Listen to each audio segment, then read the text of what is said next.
കുറച്ച് ദിവസങ്ങളായിട്ട് ഒരു വിവാദം പുകഞ്ഞുകൊണ്ടിരിക്കുകയാണ്. അതായത് 10ാം ക്ലാസ്സിലെ ഓണപരീക്ഷയുടെ ചോദ്യ പേപ്പർ ചോർന്നു, ചോദ്യ പേപ്പർ ദിവസങ്ങൾക്ക് മുമ്പേ യൂട്യൂബിലെത്തി എന്നുള്ളതൊക്കെയാണ് ആരോപണങ്ങൾ. ഓക്കെ, ഈ ആരോപണങ്ങളുടെ നിജസ്ഥിതി നമ്മൾ ഇന്ന് പരിശോധിക്കാൻ പോകണം. ആക്ച്വലി ചോർന്നിട്ടുണ്ടോ, നമ്മുടെ ചോദ്യ പേപ്പറൊക്കെ വെച്ച് നമ്മൾ നോക്കും. എന്നിട്ട് ചോർത്തിയ ആളുകളെ നമ്മൾ ഇന്ന് കയ്യോടെ പിടിച്ച് വീഡിയോയുടെ എൻഡിൽ നമ്മൾ റിവീൽ ചെയ്യും.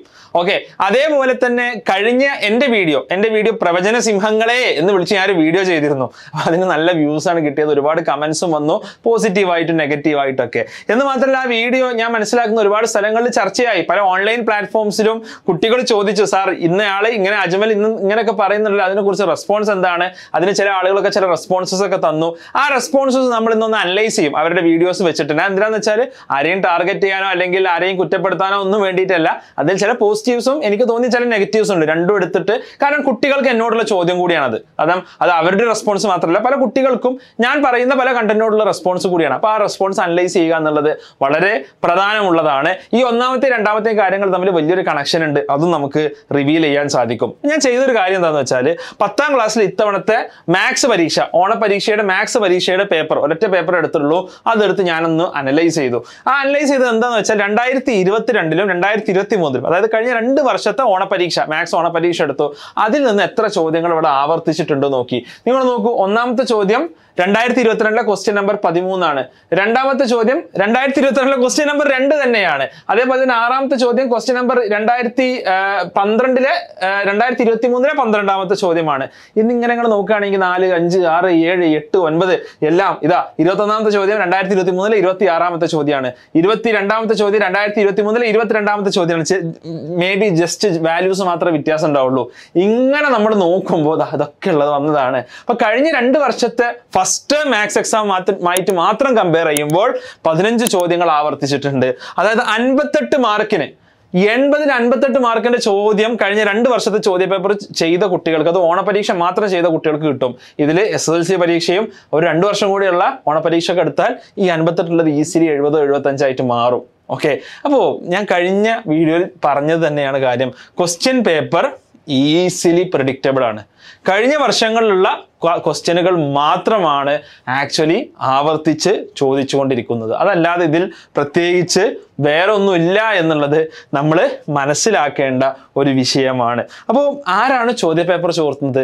ചോദ്യ പേപ്പർ ചോർത്തുന്നത് ഓൺലൈൻ പ്ലാറ്റ്ഫോംസ് ഒന്നല്ല, ചോദ്യ പേപ്പർ ചോർത്തുന്നത് ഗവൺമെന്റ് തന്നെയാണ്. ഞാൻ അതല്ലാത്ത രീതിയിൽ ഇപ്പോൾ ചോദ്യ പേപ്പർ ചോരുന്നുണ്ടോ എന്നുള്ളത് എനിക്കറിയില്ല. അങ്ങനെ ചോർത്തുന്നുണ്ടെങ്കിൽ അതൊരിക്കലും ഓൺലൈൻ പ്ലാറ്റ്ഫോം അല്ല ചോർത്തുന്നത്. ചോരണമെങ്കിൽ എവിടുന്ന് ചോരണം? ഒന്നീ ക്വസ്റ്റ്യൻ ഇട്ട ആൾ ചോർത്തണം. അതല്ല എന്നുണ്ടെങ്കിൽ ഇതൊക്കെ സീൽഡ് ആക്കിയിട്ട് ഓരോ സ്കൂൾ കൊണ്ടുപോയി വെക്കുമല്ലോ, അവിടുന്ന് ഏതെങ്കിലും അധ്യാപകർ ചോർത്തണം. ഓക്കെ, അപ്പോൾ ഇതല്ലാതെ ഓൺലൈൻ പ്ലാറ്റ്ഫോമുകൾക്ക് വായുന്ന ക്വസ്റ്റ്യൻ കിട്ടുന്നില്ലല്ലോ. ഇങ്ങനെ ആരെയും ചോർത്തിയിട്ടുണ്ടോ എന്ന് എനിക്കറിയില്ല. അങ്ങനെ ചോർത്താൻ സാധ്യത ഉണ്ട്. കാരണം ഇത് SSLC പരീക്ഷയുടെ പേപ്പർ ഒന്നുമല്ലല്ലോ, ഒരു ഓണപരീക്ഷയുടെ പേപ്പറാണ്. അത്ര വലിയ സെക്യൂരിറ്റി ഒന്നും ഉണ്ടായിക്കൊള്ളുന്നില്ല. പക്ഷേ ഇനി അതൊന്നും ഇല്ലാന്നുണ്ടെങ്കിലും കുട്ടികൾക്ക് ഈസിലി പ്രെഡിക്റ്റബിൾ ആണ്. കഴിഞ്ഞ 2 വർഷത്തെ ചോദ്യ പേപ്പർ നോക്കി കിട്ടാവുന്ന ചോദ്യങ്ങളെ അതിലുള്ളൂ എന്നുള്ളതാണ് യാഥാർത്ഥ്യം. അപ്പൊ കള്ളൻ കപ്പലിൽ തന്നെയാണ് എന്നുള്ളതാണ് എനിക്ക് പറയാനുള്ളത്. അതോടൊപ്പം കഴിഞ്ഞ ചോദ്യ പേപ്പർ പ്രവചിച്ച വീഡിയോയുമായി ബന്ധപ്പെട്ട് ചില റെസ്പോൺസസ് വന്നു. ഓക്കെ, അതിൽ ഒരു റെസ്പോൺസ് നിങ്ങളൊന്ന് കേൾക്കുക. എന്റെ ചോദ്യത്തെക്കുറിച്ച് യൂട്യൂബ് ക്ലാസ്സിൽ സാറിനോട് കുട്ടികൾ ചോദിക്കുകയാണ്. വിചാരിക്കുന്നുണ്ട് ഓൺലൈൻ ക്ലാസ്സുകളൊക്കെ ഭയങ്കര പൊട്ട ക്ലാസ് ആണ്, അവിടെ കോൺസെപ്റ്റ് ഒന്നും പഠിപ്പിക്കുന്നില്ല. ആ രീതിയിലാണ് പല ആളുകളും സംസാരിക്കുന്നത്. അവർ പക്ഷേ യൂട്യൂബ് ക്ലാസ്സുകൾ മാത്രം കണ്ട് വിലയിരുത്തുന്ന ആളുകളായിരിക്കും. അവർക്കൊക്കെ യൂട്യൂബ് ക്ലാസ്സിനെ പറ്റി നിങ്ങൾക്ക് തന്നെ അറിയാം. നിങ്ങൾ അവസാന സമയത്ത് നിങ്ങൾ ഏറ്റവും കൂടുതൽ പ്രിഫർ ചെയ്യുന്ന ക്ലാസ് ആണ്. അത് വെച്ച് നിങ്ങൾക്ക് എന്തായാലും പരീക്ഷയ്ക്ക് മാർക്ക് കിട്ടും, യാതൊരു സംശയമില്ല. അത് നിങ്ങൾക്ക് മാർക്ക് കിട്ടുകയും ചെയ്യും. ഈ മാർക്ക് കിട്ടുന്ന കുട്ടികളൊക്കെ പൊട്ടയാണ്, അവർക്കൊന്നും നോളജ് ഇല്ല, അവരൊക്കെ ഒന്നിനും പറ്റാത്ത ആളുകളാണ്. അവരൊക്കെ JEE മെയിൻ അല്ലാത്ത JEE എക്സാമുകൾക്കും നീറ്റിലൊക്കെ വരുന്ന സമയത്താണ് അവരൊക്കെ പൊട്ടയായിരുന്നു എന്ന് മനസ്സിലാക്കുന്നത് എന്ന രീതിയിലാണ് അവർ പറയുന്നത്. പക്ഷേ നിങ്ങളോട് എനിക്ക് പറയാനുള്ളത്, അതായത് യൂട്യൂബ് ക്ലാസ് മാത്രം കണ്ട് വിലയിരുത്തുന്നത്. ഞാൻ യൂട്യൂബ് ക്ലാസ്സുകൾ കഴിഞ്ഞ വീഡിയോയിൽ വിലയിരുത്തിയിട്ടേ ഇല്ല. ഇങ്ങനെ പ്രവചിക്കുന്നതിന്റെ കാരണം എന്നതാണെന്ന് മാത്രമേ പറഞ്ഞിട്ടുള്ളൂ. എന്ന് മാത്രമല്ല, എനിക്ക് ഓൺലൈനിൽ ക്ലാസ് എടുക്കുന്ന സാർമാരോടും ഓൺലൈൻ പ്ലാറ്റ്ഫോമുകൾക്ക് വലിയ ബഹുമാനമാണ്. കാരണം അവർ വലിയ എഫേർട്ട് ഇടുന്നുണ്ട്. അവർ ഇനി ലൈവ് ക്ലാസ്സുകൾ അതിനു മുമ്പും ശേഷമൊക്കെ ആയിട്ട് ഒരുപാട് എഫേർട്ട് ഇടുന്നുണ്ട്. ഈ പറഞ്ഞ പോലെ യൂട്യൂബിൽ മാത്രമല്ല ക്ലാസ്സുകൾ ഉള്ളത്, ആപ്പുകൾ ക്ലാസ് കൊടുക്കുന്നുണ്ട്. പിന്നെ കുട്ടികളെ പൊട്ടന്മാരെന്ന് വിളിച്ചോ, ഞാൻ കുട്ടികളൊന്നിനും പറ്റാത്തവരാണെന്ന് പറഞ്ഞോ, അത് JEE മെയിൻ ആകുമ്പോൾ ബോധ്യപ്പെടും. ഇതാണോ, ഇങ്ങനെയാണോ ഇത് നെറേറ്റ് ചെയ്യേണ്ടത്?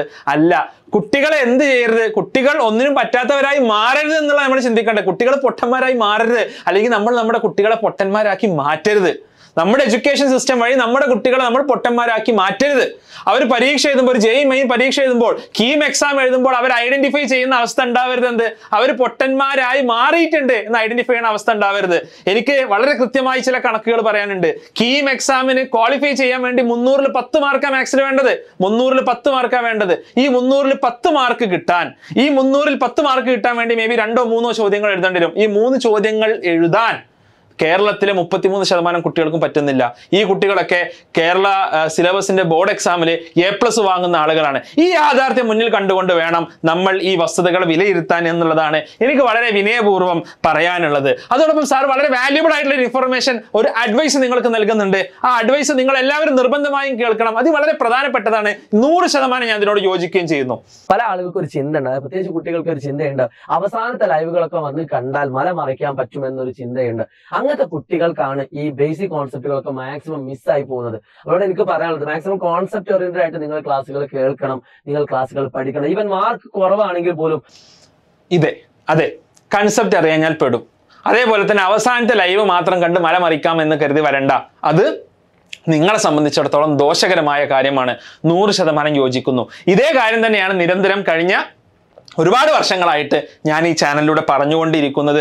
ഈ കാര്യമാണ് പ്രിയപ്പെട്ട കുട്ടികളെ നിങ്ങൾ ഇന്റേണലൈസ് ചെയ്യേണ്ടത്. വളരെ രസകരമായിട്ടുള്ള ഒരു എക്സാമ്പിൾ കൂടി സാറ് അവസാനം പറയുന്നുണ്ട്. അതെനിക്ക് വളരെ കൗതുകരമായി തോന്നി. പക്ഷെ സാറ് പറഞ്ഞ എക്സാമ്പിൾ വെച്ചിട്ട് എനിക്ക് വേറൊരു എക്സാമ്പിളാണ് പറയാനുള്ളത്. സാറ് പറഞ്ഞ എക്സാമ്പിൾ വാഴയുടെയും തേങ്ങയുടെയും എക്സാമ്പിൾ നിങ്ങളൊന്ന് കേൾക്കാം. അപ്പൊ പുറമെന്ന് വിലയിരുത്തുന്ന ആളുകൾ, ഇപ്പൊ നിങ്ങൾ ആലോചിക്കുക, ഒരു വാഴ, ഓക്കെ, ഞാൻ വാഴ ആരായിട്ടും ഉപമിക്കുന്നില്ല, ഒരു വാഴ. ആ വാഴയെ കാണുന്ന ആളുകൾ എപ്പോഴും എന്താ ചെയ്തെന്ന് വെച്ചാൽ പുറംഭാഗം മാത്രമേ കാണുള്ളൂ. ഓക്കെ, ആ പുറംഭാഗത്തിന്റെ തോല് കറുത്തിട്ടാണ്, അല്ലെങ്കിൽ കറുത്ത മോശമാണെന്നല്ല കേട്ടോ പറഞ്ഞാൽ, പുറംഭാഗത്തിന് ഒരുപാട് പാടുകളൊക്കെ ഉണ്ട്, ഒരു വൃത്തിയൊന്നുമില്ല, എന്തോ ഒരു ഇതാണെന്നൊക്കെയായിരിക്കും പല ആളുകളും പുറമെ നോക്കുമ്പോൾ കാണും. പക്ഷെ ആ വാഴന്റെ ഉള്ളിൽ കയറുന്ന സമയത്ത് അതിന് ഏറ്റവും ഡീപ്പായുള്ള ഒരു കാമ്പുണ്ട്, അല്ലെ തേങ്ങ. ഓക്കെ, ഒരു തേങ്ങ പുറമെ കാണുമ്പോൾ ഇതിനെ കൊണ്ട് ഒന്നും പറ്റാത്തൊരു സാധനമാണ് ഈ തേങ്ങ എന്ന് പറയുന്നത്. ആ തേങ്ങയുടെ പുറംഭാഗം നോക്കിയിട്ട് വിലയിരുത്തുന്ന ആളുകൾ അതിനുള്ളിലുള്ള മധുരം അവർ അറിയുന്നില്ല എന്നതാണ് ഏറ്റവും വലിയ സത്യം. അതായത് തെങ്ങിന് കൃത്യമായി വളം ഇട്ട് കൊടുത്തില്ലെങ്കിൽ, ആവശ്യത്തിന് വെള്ളമൊന്നും കൊടുത്തില്ല എന്നുണ്ടെങ്കിൽ അവസാനം തേങ്ങ പൊട്ടിക്കുമ്പോൾ തേങ്ങൻ്റെ ഉള്ളിൽ മധുരവും ഉണ്ടാവില്ല, കാമ്പും ഉണ്ടാവില്ല. അത് കൊട്ടത്തേങ്ങയാണ്, പേട്ട് തേങ്ങയാണ് എന്നുള്ളത് നമുക്ക് മനസ്സിലാവും. നമ്മുടെ കുട്ടികളെ കൊട്ടത്തേങ്ങകളാക്കി മാറ്റരുത് എന്നുള്ളതാണ് എനിക്ക് എൻ്റെ ഈ വിദ്യാഭ്യാസ സിസ്റ്റത്തിൽ സ്റ്റേക്ക് ഹോൾഡേഴ്സ് ആയിട്ടുള്ള എല്ലാവരോടും ഒരൊറ്റ വാക്കിൽ എനിക്ക് പറയാനുള്ളത്. നമ്മുടെ കുട്ടികളൊക്കെ മധുരമുള്ള തേങ്ങകളായി മാറാൻ കഴിവുള്ള ആളുകളാണ്. അത്തരത്തിലുള്ള വാഴകളും തേങ്ങകളൊക്കെ ആയി മാറാൻ കഴിവുള്ള ആൾക്കാരാണ്. പക്ഷേ നമ്മുടെ കുട്ടികളെ കൊട്ടത്തേങ്ങകളാക്കി മാറ്റരുത്. ഓക്കെ, അതിൽ നമ്മുടെ സിസ്റ്റം വലിയ പങ്ക് വഹിക്കുന്നുണ്ട് എന്നുള്ളതാണ് യാഥാർത്ഥ്യം എന്നുള്ളത്. അപ്പോൾ ഇവിടുത്തെ ഓൺലൈൻ സിസ്റ്റത്തിന് ഒരുപാട് ഗുണങ്ങളുണ്ട്. ഞാൻ അതിനോട് പൂർണ്ണമായി യോജിക്കുന്ന ഓൺലൈൻ എഡ്യൂക്കേഷനെ 110% സപ്പോർട്ട് ചെയ്യുന്ന ആളാണ്. അവർ ഒരുപാട് ക്ലാസ്സുകൾ കൊടുക്കുന്നുണ്ട്, ആപ്പിലൂടെ ക്ലാസ്സുകൾ കൊടുക്കുന്നുണ്ടാവും, പ്രീവിയസ് ഇയർ ക്വസ്റ്റ്യൻസ് കൊടുക്കുന്നുണ്ടാവും, ക്വസ്റ്റ്യൻ ബാങ്ക് നൽകുന്നുണ്ടാവും. പക്ഷേ കുട്ടികളോട് പറയാനുള്ളത്, നിങ്ങൾ ഈ സിസ്റ്റത്തെ യൂട്ടിലൈസ് ചെയ്യണം. നിങ്ങൾ ഈ സിസ്റ്റങ്ങളെ യൂട്ടിലൈസ് ചെയ്തിട്ട് നിങ്ങൾ അവസാന നിമിഷം ലൈവിൽ കയറുന്ന ആളുകളായിട്ട് സാറ് പറഞ്ഞ പോലെ മാറരുത് എന്നുള്ളതാണ് എനിക്ക് പറയാനുള്ളത്. എന്ന് മാത്രമല്ല, ഞാൻ എപ്പോഴും അഡ്രസ് ചെയ്യുന്ന ഒരു വിഷയം, എനിക്ക് ഏറ്റവും സന്തോഷം തോന്നിയ കാര്യം എജു പോയിട്ടിൽ അജാസ് സാറ് ഈ ഒരു വിഷയത്തെ അഡ്രസ് ചെയ്തു. ഓക്കെ, അതായത് ഞാൻ എപ്പോഴും പറയുന്ന ഒരു കാര്യമാണ്, സ്റ്റേറ്റ് സിലബസ് കുട്ടികളും CBSE കുട്ടികളും തമ്മിൽ ഒരു ഡിഫറൻസ് ഉണ്ട്. ആ ഡിഫറൻസ് എന്നുള്ളത് കുട്ടികളുടെ ബുദ്ധി തമ്മിലുള്ള ഡിഫറൻസ് അല്ല, അവർക്ക് കിട്ടുന്ന എക്സ്പോഷർ തമ്മിലുള്ള ഡിഫറൻസ് ആണ്. CBSE കുട്ടികൾക്ക് കുറച്ചുകൂടി കണ്ടന്റ് ലഭിക്കുന്നു. സ്റ്റേറ്റ് കുട്ടികളെ നമ്മൾ കണ്ടന്റ് കുറച്ച് അവരെ തളർത്തി കളയുന്നു. ഈ കാര്യത്തെ സാർ അഡ്രസ് ചെയ്യുന്നത് നിങ്ങൾ കേൾക്കുക. അതിനുള്ള എന്റെ റെസ്പോൺസും വഴിയെ ഞാൻ പറയാം. അതായത് ഇത് കഴിഞ്ഞ വർഷത്തെ CBSEയുടെ 10ാം ക്ലാസ്സിലെ ചോദ്യ പേപ്പറിൽ നിന്നും നിങ്ങളുടെ ഒന്നാമത്തെ പാഠമായിട്ടുള്ള അരിത്തമെറ്റിക് സീക്വൻസിലെ, അതിനവർ അരിത്തമെറ്റിക് പ്രോഗ്രഷൻ എന്ന് പറഞ്ഞാൽ ആ ചോദ്യം, കഴിഞ്ഞ വർഷത്തെ ഒരു മാർക്കിന്റെ ചോദ്യവും ഒരു 5 മാർക്കിന്റെ ചോദ്യമാണ് ആ പാടത്തുനിന്ന്. ആ ചോദ്യങ്ങൾ നിങ്ങളൊന്ന് വായിച്ചിട്ട് നിങ്ങൾക്ക് ഇത് ആൻസർ ചെയ്യാൻ പറ്റുന്നുണ്ടോ നോക്കണം. എസ്പെഷ്യലി ഈ ചോദ്യത്തിന് 1 മാർക്കേ ഉള്ളൂ എന്നും കൂടെ എന്ത് ചെയ്യണം, നിങ്ങൾ മനസ്സിലാക്കണം. ചിലപ്പോൾ നിങ്ങൾക്ക് നിങ്ങൾ മാത്സ് ടീച്ചേഴ്സിന് കൊടുത്താലും അവർക്കും അത്ര എളുപ്പത്തിൽ ഇത് സോൾവ് ചെയ്യാൻ പറ്റില്ല. അപ്പം ഈ ചോദ്യങ്ങൾ, അതായത് +1 നിങ്ങളെ കാത്തിരിക്കുന്ന ടെക്സ്റ്റ് ബുക്ക്, നിങ്ങൾക്ക് SSLCക്ക് ഫുൾ A+ ഉണ്ടോ എന്നല്ല ചെക്ക് ചെയ്യുന്നത്, ഇതുപോലത്തെ ചോദ്യങ്ങൾ ചെയ്ത് പാസ്സായി വന്നവരാണെന്നാണ് നിങ്ങൾ ആ ടെക്സ്റ്റ് ബുക്കും ആ സിലബസും നിങ്ങളെന്ന് എക്സ്പെക്ട് ചെയ്യുന്നത്.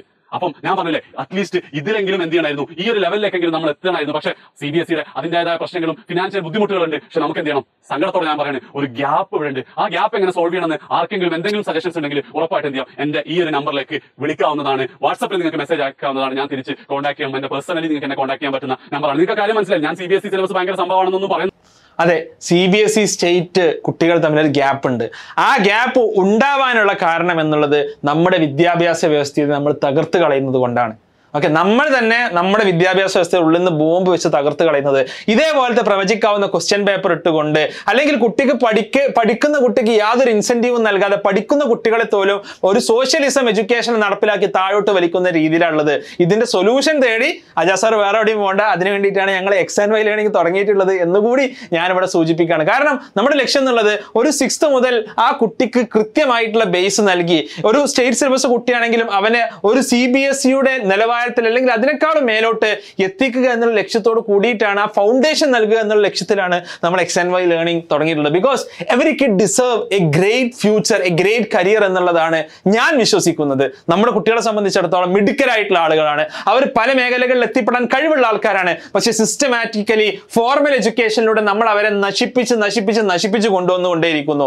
അവിടെ നമ്മുടെ കുട്ടികൾക്ക് എസ്പെഷ്യലി സയൻസ് ആൻഡ് മാത്സ് ഏരിയകളിൽ, സ്റ്റെം ഏരിയകളിൽ മികച്ചവരായി പോകാൻ താല്പര്യമുള്ള കുട്ടികൾക്ക് നല്ലൊരു അവസരമാണ് എക്സ് ആൻഡ് വൈ മുന്നോട്ട് വെക്കുന്നത്. അടുത്ത വർഷത്തോടുള്ള നമ്മുടെ അഡ്മിഷന് വേണ്ടിയുള്ള x and y entrance cum scholarship test ഈ വരുന്ന സെപ്റ്റംബർ 28 ശനിയാഴ്ച നടക്കുന്നുണ്ട്.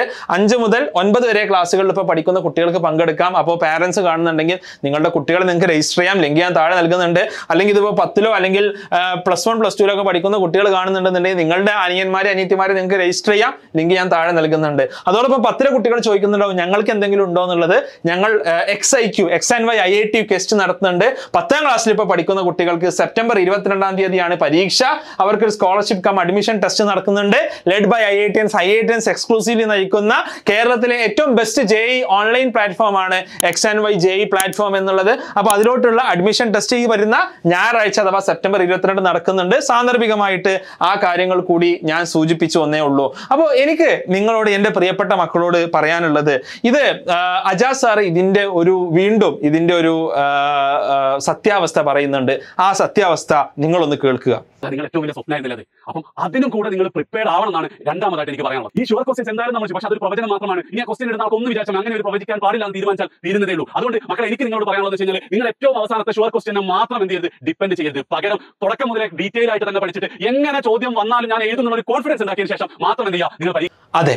അപ്പോൾ എങ്ങനെ വന്നാലും പരീക്ഷ എഴുതാൻ പറ്റും എന്നുള്ളൊരു കോൺഫിഡൻസ് ഉണ്ടാക്കിയിട്ട് വേണം ഫൈനൽ എക്സാമിന് നമ്മൾ പ്രീവിയസ് ഇയേഴ്സിനെ നമ്മൾ അതിനെ മാത്രം നമ്മൾ ആശ്രയിച്ചാൽ പണി പാളും. ഇങ്ങനെ പണി പാലും വെള്ളത്തിൽ കിട്ടിയ ആൾക്കാരാണ് കഴിഞ്ഞ വർഷത്തെ +1 പരീക്ഷ എഴുതിയ കുട്ടികൾ. അന്ന് ഇതേപോലെ കുട്ടികൾ എന്താണ് NCERT ബുക്ക് എന്ന് ചോദ്യം ചോദിച്ചു, പ്രീവിയസ് ഇയർ ചോദിച്ചില്ല. നിങ്ങൾ ഈ തംബ്നെയിൽസ് ഒക്കെ നിങ്ങൾ ശ്രദ്ധിക്കൂ. അന്ന് ഈ പറഞ്ഞ പല പ്ലാറ്റ്ഫോംസ് ഇട്ട് തംബ്നെയിൽസ് ആണ്. ആ തംബ്നെയിൽസിലൊക്കെ ഇത് കുട്ടികളോടുള്ള കൊടും ചതിയാണെന്നാണ് പറഞ്ഞത്. അതായത് പ്രവചിച്ചത് വരാത്തത് കുട്ടികളോടുള്ള കൊടും ചതിയാണ് എന്നാണ് പറഞ്ഞത്. എന്തൊക്കെയായിരുന്നാലും അതിൽ കുറെ പ്രോസ് ആൻഡ് കോൺസ് അങ്ങോട്ടും ഇങ്ങോട്ടൊക്കെ ഡിസ്കസ് ചെയ്യാം. എന്തൊക്കെയായിരുന്നാലും എനിക്ക് പറയാനുള്ളത്, ഏത് പരീക്ഷ വന്നാലും നമ്മൾ ഒരുങ്ങിയിരിക്കണം. ഞാൻ അന്നും ഇന്നും ഒരേ കാര്യം തന്നെ ഞാൻ പറയുള്ളൂ, നമ്മുടെ കുട്ടികളെ നമ്മൾ നശിപ്പിച്ച് കളയരുത് എന്നുള്ള കാര്യം. നമ്മുടെ കുട്ടികളെ നമ്മൾ സിസ്റ്റമാറ്റിക്കലി നമ്മൾ ഇങ്ങനെ അവരുടെ ടാലന്റിനെ ഡിപ്രൈവ് ചെയ്ത് കളയരുത് എന്നുള്ള ഒരു കാര്യമാണ് എനിക്ക് വീണ്ടും വീണ്ടും വീണ്ടും പറയാനുള്ളത്. അല്ല എന്നുണ്ടെങ്കിൽ ഇവിടെ എന്താ സംഭവിക്കുക എന്ന് വെച്ചാൽ, നമ്മുടെ കുട്ടികൾ ഒരു മത്സര പരീക്ഷ എഴുതാൻ ഒരു കോമ്പിറ്റൻസ് ഇല്ലാത്ത, ഒരു PSC പരീക്ഷ പോലും എഴുതാൻ സാധിക്കാത്തവരായിട്ട് നമ്മൾ മാറും. ഇതേ കാര്യം ഞാൻ ഒരു വർഷം മുമ്പ് പറഞ്ഞിട്ടുണ്ട്. അത് നിങ്ങൾ ജസ്റ്റ് ഒന്ന് കേട്ട് നോക്കുക. അതിന്റെ റെലവൻസ് നിങ്ങൾക്ക് ബോധ്യപ്പെടണം എന്നുണ്ടെങ്കിൽ NCERT ഞങ്ങൾ സ്കൂളിൽ പഠിപ്പിച്ചിട്ടുണ്ടായിരുന്നു. എന്നോട് പല കുട്ടികളും പരാതി പറഞ്ഞു, സാർ എന്ത് ചെയ്തിട്ടില്ല, സ്കൂൾ ടീച്ചർമാർ പോലും പ്രീവിയസ് ഇയർ ക്വസ്റ്റ്യൻസാണ് പഠിപ്പിക്കുന്നത്. അത് യൂട്യൂബ് ക്ലാസ് കയറിയാലും പ്രീവിയസ് ഇയർ ക്വസ്റ്റ്യൻസാണ് പഠിക്കുന്നത്. ഞങ്ങൾക്ക് ആർക്കും കൺസെപ്റ്റ് എന്ത് ചെയ്തിട്ടില്ല, ക്രിസ്റ്റൽ ക്ലിയർ അല്ല. ഞങ്ങൾ ഒരു പാറ്റേൺ തന്നാൽ അത് അതേപോലെ എഴുതാൻ ഞങ്ങൾക്ക് സാധിക്കും. ഒരു വാല്യൂ തന്നാൽ എന്താണ്, മുമ്പ് തന്നൊരു വാല്യൂ ഞങ്ങൾ കണ്ടൊരു സാധനമാണെങ്കിൽ അത് അതേപോലെ ചെയ്യാൻ സാധിക്കും. ഇതുകൊണ്ട് കാര്യമില്ല എന്നാണ് എനിക്ക് പറയാനുള്ളത്. ഈ മാത്സ് പഠനം കൊണ്ട് പ്രത്യേകിച്ച് കാര്യമൊന്നുമില്ല. അപ്പോൾ ഇതിൽ എനിക്ക് പ്രത്യേകിച്ച് കുട്ടികളെ കുറ്റം പറയാനൊന്നുമില്ല. പക്ഷേ അൾട്ടിമേറ്റ്ലി എന്താണ്, കുട്ടികൾ ഡോണ്ട് വറി, നിങ്ങൾക്ക് മാർക്ക് വരും. ഇന്ന് രാവിലെ വിദ്യാഭ്യാസ മന്ത്രിയുടെ കേട്ടു, അത് പരിശോധിക്കും. അപ്പോൾ നിങ്ങൾക്ക് ഇതൊന്നും നിങ്ങളെ കുറേ ആൾക്കാരെ കൊണ്ട് ഇമ്പ്രൂവ്മെന്റ് എഴുതിക്കാന്ന് പറഞ്ഞാൽ ഗവൺമെന്റിന് ഇഷ്ടംപോലെ ചെലവാണ്. അതൊക്കെ ഭയങ്കര ബുദ്ധിമുട്ടുള്ള കാര്യമാണ്. അതുകൊണ്ട് നിങ്ങൾക്ക് മാർക്ക് കിട്ടും. പക്ഷേ നിങ്ങൾ ഇത് മനസ്സിലാക്കേണ്ട ഒരു പാടുണ്ട്, ഈ മാത്സ് പഠനം കൊണ്ട് ഒരു കാര്യമില്ല. ഈ മാത്സ് പഠനം കൊണ്ട് നിങ്ങൾ ആരും JEEയുടെ അറ്റത്ത് പോലും എത്താൻ പോകുന്നില്ല. അല്ലെങ്കിൽ നീറ്റ് പരീക്ഷക്കോ അല്ലെങ്കിൽ നിങ്ങൾ ഇനി ഒരു PSC പരീക്ഷയ്ക്ക് പോലും നിങ്ങൾക്ക് ചെയ്യാൻ ബുദ്ധിമുട്ടായിരിക്കും. ഓക്കെ, അപ്പോൾ അത് നമ്മൾ മനസ്സിലാക്കണം. ഓക്കെ, അപ്പോൾ പരീക്ഷ ടഫാക്കിയാൽ എല്ലാവർക്കും ഫ്രീ മാർക്ക് കൊടുക്കുക, പരീക്ഷ എളുപ്പമായാലോ അല്ലെങ്കിലേ എല്ലാവർക്കും മാർക്ക് കൊടുക്കുക.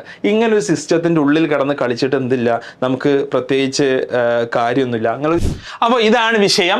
ഞാൻ ഈ വീഡിയോസ് ക്ലിപ്സ് ഒക്കെ ഇതിൽ ഇട്ടത് എന്തിനാന്ന് വെച്ചാൽ ഇവിടെ ഒരു പ്രോബ്ലം ഉണ്ട് എന്നുള്ളത് എനിക്ക് വളരെ സന്തോഷം തോന്നി. ഒരു പ്രോബ്ലം ഉണ്ട് എന്നുള്ളത് ഇവിടുത്തെ എല്ലാ എഡ്യൂക്കേഷനിലെ സ്റ്റേക്ക് ഹോൾഡേഴ്സ് ആയിട്ടുള്ള ആളുകളും ഐഡന്റിഫൈ ചെയ്തിട്ടുണ്ട് എന്നുള്ളത് എനിക്ക് വളരെ സന്തോഷം ഉണ്ടാക്കുന്ന കാര്യം ആയതുകൊണ്ടാണ്. പിന്നെ ഈ പല ചോദ്യങ്ങളും ഇതാരെയും ടാർഗറ്റ് ചെയ്തുകൊണ്ടോ അല്ലെങ്കിൽ ആരെയും ആർക്കെങ്കിലും പേഴ്സണലി മറുപടി പറയാനോ വേണ്ടിയിട്ടുള്ളതല്ല, എൻ്റെ ശൈലിയല്ല.